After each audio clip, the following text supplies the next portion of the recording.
Pressley is recognized for 5 minutes. Thank you, Madam Chair, for continuing to center those issues of concern to the American people on this committee. A ringing phone is a childhood trauma trigger for me. It is one of the reasons I don't have a landline today. Raised by a single parent who was rarely home, I spent a great deal of time alone at an early age, so early that my mother feared if authorities knew, they would take me away from her. But as a single mom, unable to afford childcare, she had no other choice. She was gone a lot, working, and we only had each other to rely upon. She was gone working to pay the rent on time, to keep groceries and food on the table, to pay for transportation, and because the school in our community was underperforming, to send me to a tuition-based school. My mother was a beautiful, bright, prideful woman with a strong work ethic who took pride in paying her bills, paying them on time. So you can imagine how distressing it was and the shame she felt when she could no longer do that. There were many disruptive life events, but there are two that immediately come to mind. The first is a major surgery she had, and the second is the death of her mother, who died suddenly and without life insurance. Consequently, my mother worked, and yet we still owed everybody.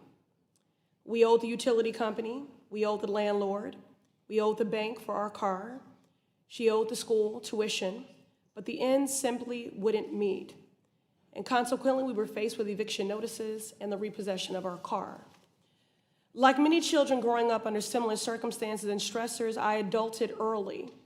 I managed heavy-handed knocks at our apartment door, and I managed debt collector calls with great skill and sometimes, out of childhood desperation, emotional pleading.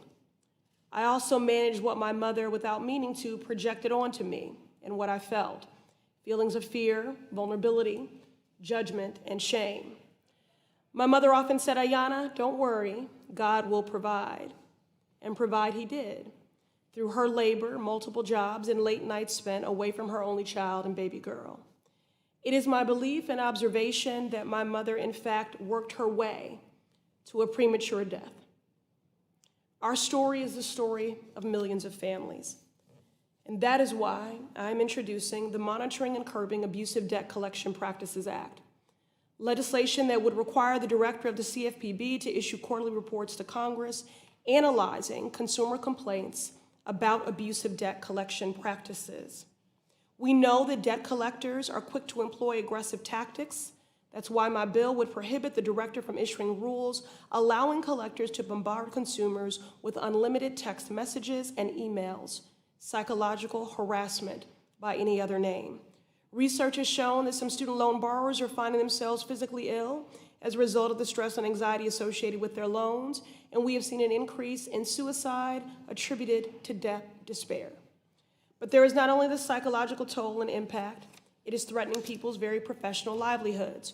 In some states, including the Commonwealth of Massachusetts, there are laws on the books allowing a state to suspend and even revoke a professional license due to a defaulted student loan.